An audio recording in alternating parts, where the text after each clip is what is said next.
crazy for the awesome guy that is Eric Rushton!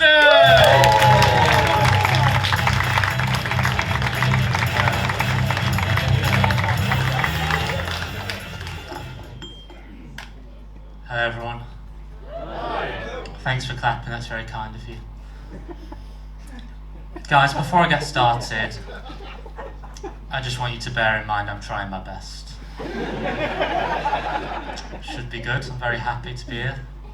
I'm always very sad. Do you ever get so sad that you pull over in your car and cry into your hands for like an hour? I did that once, I had to pay for another round of go-karting. Ruined my brother's stag do. Some legends on that second lap though. But I like doing this, I can't really do anything else. I got fired from my last job because I dropped a tray of sausage rolls on the floor. How pathetic is that? The main problem is I was working at Sports Direct. My boss was like, where are you getting the equipment from? We don't have these facilities. Sort yourself out, we got oversized mugs to sell. Hated working there. Does anyone enjoy their jobs or their lives whatsoever? Hate it, man. I thought that job was going to be a good job when I first got it, because it was a 0 hours contract. But then they started giving me hours to do, and I was like, this is not what I signed up for. Motherfuckers must have got me on the small print. Had to sign on after that, I was at the job centre. The main thing that annoyed me about the job centre is they were trying to make me get a job. And I didn't want one. And I used to have meetings with this woman called Deborah every 2 weeks. She'd always say to me, Eric, what jobs have you applied for in the last 2 weeks? And I got so annoyed with her that one time I flipped it. I was like, what jobs have I applied for in the last 2 weeks? Tell me, Deborah, what jobs have you applied for in the last 2 weeks? Because we've got a bit of a pot kettle black situation on our hands. You're stagnating in your career, Deborah. You're a mother, what's little Tommy going to think when you can't support him through university? I've been on her Facebook, I've researched her family, a little bit intrusive, but fighting for my benefits. I ended up working at Greg's after that, but I got fired from there because I kept leaving bags of Sondico footballs everywhere. Don't like job interviews, I'm not confident enough in job interviews. As you can tell, I'm pretty awkward. You've got to be confident to get a job. Just got to walk in there like you own the place. And then immediately start firing people. Because you're actually very concerned about the long-term economic viability of the company. Everyone's like, who are you? You can't fire us, you don't even work here. Neither do you anymore, mate. Get yourself out of here, take that attitude with you. I love quitting jobs. That's my second favourite thing after getting fired. It's the main reason I apply for a job. I'm like, I'm going to quit the shit out of this in a few weeks. And it's going to feel great. Then in future interviews they'll ask me, Eric, how did you leave your last job? And I'll reply on incredibly bad terms. I think they're jobs you can quit with no guilt whatsoever, and minimum wage jobs. Done a few of them. Because they don't give a shit about you. I used to work with someone that took that dead seriously and it annoyed me. Working at this fast food place. He was always getting the extra. I used to do stuff like wash his hands before handling the food. Like pre-coronavirus as well, like, no one cared about that. And he used to say to me, Eric, the company value us, we've got to value them. I was like, mate, you're on minimum wage, the company legally couldn't value you any less. It would be a criminal act for them to disrespect you any more than they currently do. I regret leaving some jobs though. Do you ever see your old job on like the Indeed app and it's suddenly so much more attractive to you? It's like seeing an ex on Tinder, all tarted up trying to film itself. And you're like, wow, general administrator role, you look absolutely banging. Damn, how did I ever let you go? End up sending drunk I miss you messages to multinational corporations. And Greg's DMs at 3 a.m. I regret some stuff though. Sometimes I wish I could go back in time. If time travel was possible, mate, far left, would you use it? Yeah. Where would you go back to? Or would you go forward? Yeah? Where would you go to, mate? Yeah. I'd go back to before we started this interaction. But you can't win them all. I was speaking to my mate about it, and he said he wouldn't want to go back in time because he'd be worried that he'd go back and accidentally have sex with his mum, which was a weird thing to say. considering he controls the year he goes back to. Maybe his favourite year was just the year his mum was at her fittest, but I wouldn't use it though. I'd be much more worried about if I went forwards in time and accidentally had sex with my mum. Imagine that, she's like 90 in a care home. How do you even explain that? She knows what you look like. I was a supply teacher during lockdown. Couldn't hated working in a school. I was teaching maths. I loved maths, by the way. I think it's well fit. If a girl ever made me choose between her and the maths, I'd be like, I'm sorry, baby girl, I've got some equations to solve. I've got some truths. I've been looking for X, and I've just realised it goes on the start of girlfriend. Get out of here, you hussy. But the only thing I found difficult in school was staying in command of the kids. Would you say I'm in command on stage right now? Yeah. Would you say I'm owning the stage? At the very least, does it look like I'm renting it? As long as I'm not trespassing, I'm happy. I'm trying to bring big dick energy to the stage right now. 5 inches of pure comedic power. But it's more difficult and less appropriate to bring big dick energy to the classroom. The kids just laugh at me all the time. It's like I'll be trying to explain something like quadratic equations on the boards to them. And they'll just laugh, because the idea of me being in charge is so pathetic to them. I feel like I had my whole life in reverse. Like at school, the kids laughed at me all the time. Whereas here, you know, you're not necessarily laughing, but you're learning a lot. I love this, man. I love doing comedy. Not always done this, though, or worked at Sports Direct or been on adult. Way before any of that, I was a fetus. First time I've been inside a woman, certainly not the last. I've had sex, guys. I've done the deed. Love it. Can't keep my hand out of the cookie jar. Lost my virginity at 20. I'm 25 now, so I've been steady shagging for 5 years. Now for me, having sex is like riding a bike. I only feel comfortable doing it on the pavement. Maybe along a canal path. 2016, that's when I lost my virginity. That was a mad year, wasn't it? That was like Brexit and Trump and all that. I didn't care, I was well happy. I just jizzed my way through the fracturing of Western democracy. Maybe it was the EU regulations holding me back. But I remember when I was younger, I used to really worry about it. Have we got any virgins in the house? No. Especially when I was at uni though, I was like, oh, I still haven't had sex yet, I haven't had sex. It was always on my mind. So I'd identify myself. I'd be like, hi, I'm Eric, I'm a virgin. And they'd go like, Eric, I'm your personal tutor, I don't need to know that. I just thought it was massively important for some reason, which is weird, because there's an identity based on something you haven't done. And you don't really get that with other things. Like, I lost my virginity at 20, like I said, and I thought that was really late. But I didn't cook my first spaghetti bolognese until I was 23. And no one gave a shit about that. I guess I was more willing to wait when it came to bologneses until I was mature enough. And I'd found the right mince. But then I had sex, and is it even that good? I think bolognese might be better. Especially when you bring in herbs into the equation. You can't do that with sex. You can't be like, excuse me, look, can I just pop a bit of rosemary down your brassiere? But as I said, I'm doing alright now. I'm on the scene. I've even got a bit of dating advice. I think the most important thing for me when I'm dating is to integrate with their family, make an effort with their family. Because then you can embed yourself in their life. Like if I'm going out with you, you invite me around to your family home, you look away for a second, I'm having a conversation with your granddad. Yeah, I build on that. Eventually I'm taking him out for walks. I'm playing golf with your dad.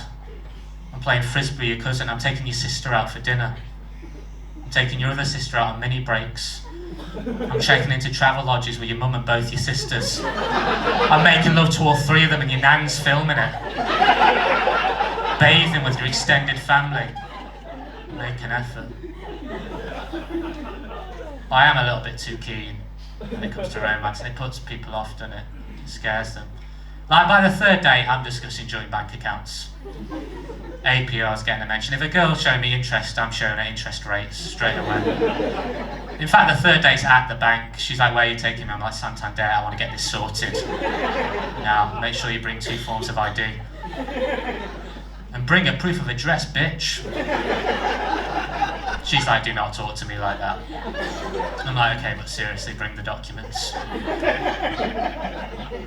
I don't know, I lack confidence, I think. That holds me back romantically. I've got a thing called body dysmorphia. Do you know what body dysmorphia is? Yeah. Basically, if you don't know what body dysmorphia is, it's when you think you're ugly when you're not. And so I've got that, haven't I? But it's hard having body dysmorphia because a lot of people are still very ignorant about it. Like, I'll ask a girl out and she'll say no, and then I'll ask why, because I always like to get feedback. And she'll say, well, you're just not very physically attractive, right? You're not a physically attractive man. And I jump in straight away and say, no, you've got it all wrong. I am physically attractive. I've just got body dysmorphia. It's a medical condition. And then she'll apologise and she'll fuck me. So things are getting better. Just need more education on the subject. I lack confidence in what I look like, which is, I don't know, I shouldn't worry about it, should I? It shouldn't matter either way what I look like, but we live in a shallow society that cares about that. Is that bad? Wouldn't a society that was equally shallow in the reverse way be just as bad? Like, imagine the first thing you saw about someone was how good their personality is. Then would people be like, oh, she's a terrible person, but don't be so superficial. If you actually get to know her, she's got a cracking pair of breasts. She's got an ass that won't quit. He's got a lovely penis if you give him a chance. I don't know. I'm doing all right now. I've been going to the gym recently, as you can tell. Pretty hench. But I've not been doing it for my physical health, I've been doing it for my mental health. Because I've heard it's good for that. And also it's cheaper than therapy. But people are a lot less receptive at the gym when you start to talk about your childhood. I like to get deep as well. I'll be in the weights area and I'll be like, you know what, lads? Sometimes I feel like the biggest weight I'm lifting is the expectation of masculinity that's placed upon me by society. Are we working out, or are we working out who we are as people? Guys on the treadmill, what are you running from? Exactly. But nah, man, I do struggle with my mental health. Don't know why, nothing happened to me growing up that was that bad. Guys, do I look like the type of person that would have been bullied at school? No? Oh, just me. Yeah. Who wants some? I'll give it to you. Who said yes? Okay. It's a oh, you said yes. Why do you think that? You be honest. You're just not, you don't like promote. I don't. You don't promote manliness.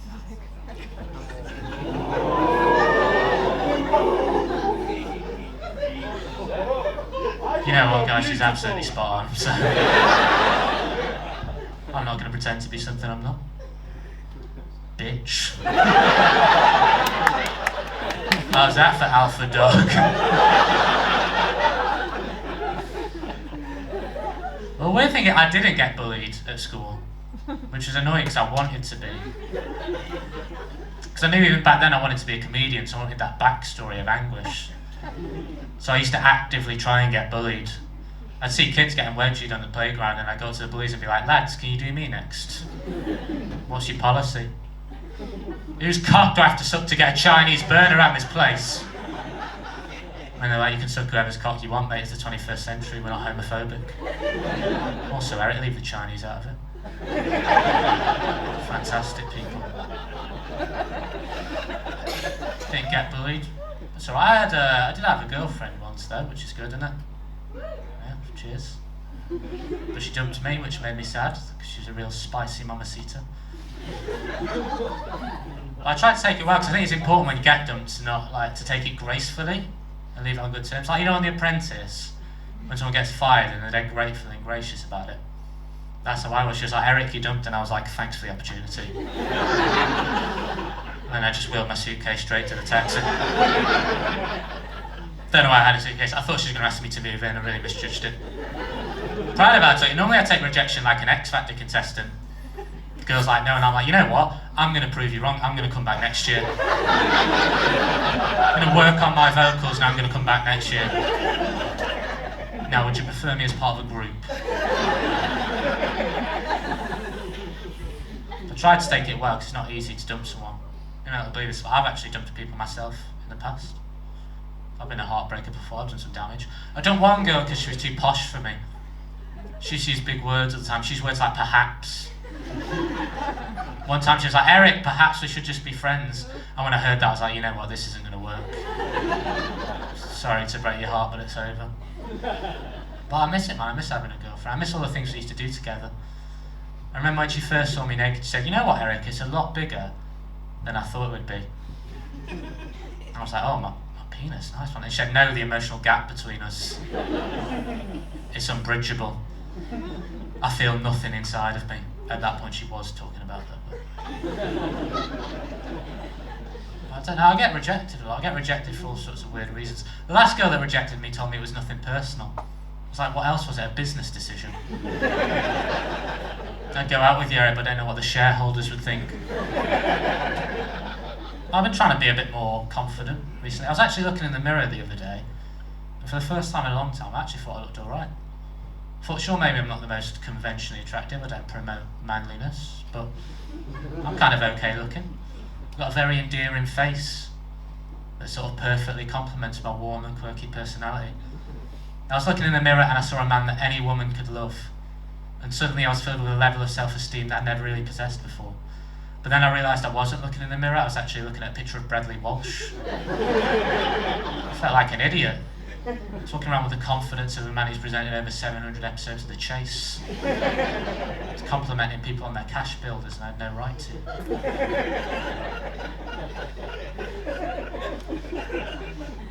I've been online dating. Things have got so bad that I've recently changed the description on my Tinder bio so that it now says, "has access to tinned foods." And I'm hoping that'll help me attract desperate NHS nurses away from food banks. As while we're on the topic, I'm going to get a bit political. Can someone explain to me why the NHS is so underfunded these days? It's ridiculous. You've got nurses who are unsung heroes using food banks, and then footballers who are adored are earning millions. It's not right. You know what I'd do, guys? I'd take the money from the footballers and I'd give it to the nurses. Yeah? Yeah, that'd be justice. And then I'd take Harry Kane and I'd make him do a shift in a hospital, see how he likes it. And then also I'd take a nurse and I'd make them play up front for England for some reason. I'm not sure why, I don't know what that would achieve, but it'd be well funny. Imagine that Harry Kane tries to assist in a triple bypass operation. Meanwhile, 45-year-old Sandra has to fire home the winning penalty in a World Cup semi-final. And I tell you what, guys, I bet she'd fuck it up, and that's why you don't get paid well, Sandra, you're incompetent. So stop moaning and go beg for food. You're pathetic, Sandra. You make me sick. And you're supposed to do the opposite, quite frankly. I always like to wrap up by laying into a cherished institution. Well, I gotta go soon because I'm getting tired now. Do you enjoy that? Say thank you then. What do we do when someone's done a nice thing for us? Okay. Any questions before I go? I'm on social media. Can you follow me on social media? Can you follow me, mate? You got Instagram? Yeah? Can you do it now so I can see you've done it? If it's a case of signal, I'm happy to set my phone up as a personal hotspot. It's just Eric Rushton. Come on, man, I need this. A QR code? Anyone wants to find me after? You just check. Alright, any questions? The tiger. Can I tell you about this medal first? Because that's the order I've got to do it in. So basically, this is a character tonight. No one's like this, are they, in real life? And what the character is, it's me, but it just turns out I also won the Premier League. Just gives me a little bit more respect on stage, I think, because I'm very awkward, and when I first started doing stand-up, no one respected me. Everyone's like, who's that nerd on the stage? Why should we laugh at him? He doesn't promote manliness. Whereas now you're like, is that a Premier League winner gracing the stage for us right now? Let's listen to him. I bet he's got some funny stories about Gary Neville. Well, I haven't got any funny stories about Gary Neville. What I have got is a lot of love in my heart for the people of Nottingham. Do you want to hear about the Tiger? He's my mascot, Benji. I thought all good footballers have a mascot. Usually it's a little boy, but I thought that might be a bit weird, so I've very much gone down the Tiger route. Right, I'm going to go. Make sure to follow me, mate. Thanks for having me. I hope you have a really good weekend in life, and I'm sorry I'm not manly enough for you. But you can fuck right off. See you in a bit.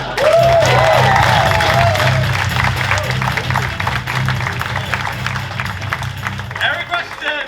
There it goes! Is that the psychotherapist who gave that analysis of Eric? Bedside manner, fuck me. Brilliant. Okay, she's going to invoice you 20 quid for that. Okay, right, we're going to go for our final little break. I'm going to fill my face with chocolate and you're going to go and have a wee, maybe get a drink and come back for the wonderful headline act. But please give it up for the awesome Eric Rushton.